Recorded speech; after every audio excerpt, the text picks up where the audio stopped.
Greetings, beautiful ladies. Well, here I am outside again. Yesterday I was outside, but I did not record. It was Sunday, and I thought for a moment I would have a very private day. However, it was really good. My husband and I were at an event celebrating the 1 year anniversary of the life of one of the local ministers here that had an interesting impact on the community of Indigenous people. So, and his name is Reverend Mary Karan, and it was a good acknowledgement of life and the work that he's put into the community. And one of the things that stuck out to me in listening to his life, but also being a witness to the latter portion of his contribution to the community, is that he always had a statement: love ye one another. That's how he would say it: love ye one another, right? But he loved his black people. Now I kind of feel funny about that, because every time I've seen people say, I just love my black people, I just love my black people, it's like it's conditional. And when I say that, I mean, for women, it becomes conditional. You say you love your black people, but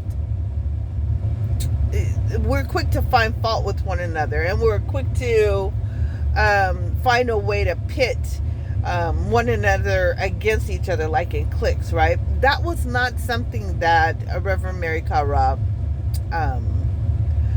that wasn't his method of operandi. He really meant that, like, cut away all the bullshit. Stop looking for the fault in someone. Stop looking for the negative thing. Recognize that we're all having this human experience as spiritual beings, and there is no blueprint, to say how it's done perfectly, right? Because everybody is having their own experience. But as women, we've been collectively pit against one another, and so in doing that, we get varied. I'm trying to think. We get varied responses from one another of what support looks like, or it doesn't look like, or how it will function in the midst of a community, a circle, or individually, or between two people. And I've seen different things where I love my black people comes up, but yet we don't treat each other like we love one another, especially as women, as a collective. And that narrative must change. It has to change. There was once a person said to me, because I had questioned how I was being spoken to, and I was told that the world's not going to treat you nice.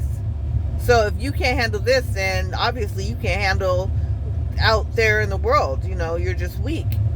But the point is that we have been raised in a volatile situation, especially as Indigenous, melanated, beautiful African American, whatever way you want to name us, women.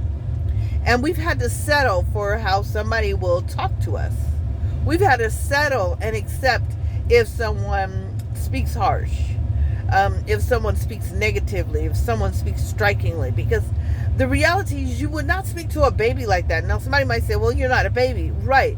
But it's that language that we get as newborns into this earth that creates the next level of understanding is how we're going to behave in the world or be accepted in the world, right? So a mother that's nurturing is gonna say to her little baby, okay, you were loved, I love you. And very rarely is that person going to be chastising, unless chastisement is needed, right? However, it's not that we expect that we have to be beat up by the words of other women in chastisement or not. Like we should not be treated or have to accept ill treatment verbally from other women. And so when that statement that I heard that went out from this reverend, love ye one another, that right there should be how we all should live. And how do we love one another? Yeah, there's tough love, but it doesn't mean that you have to speak harshly to one another. It doesn't mean you have to be mean because the world is mean. You got to learn how to deal with it and suck it up. So as Indigenous women, Black women, African American women, African women, how do we love ye one another? What do we do to say, I love my sister? Even if there's a moment where a correction is needed, how do we do that? Do we have to do it so harsh? Do we have to be mean? Do we have to be cutting? And then what shows that we are working to restore our bond again? So anyways, that was what I learned yesterday. Being a witness to this person's life. Here it was a man, yes. However, again, his emphasis was, just cut all the BS. You don't need all that stuff, and stop thinking about the negative thing.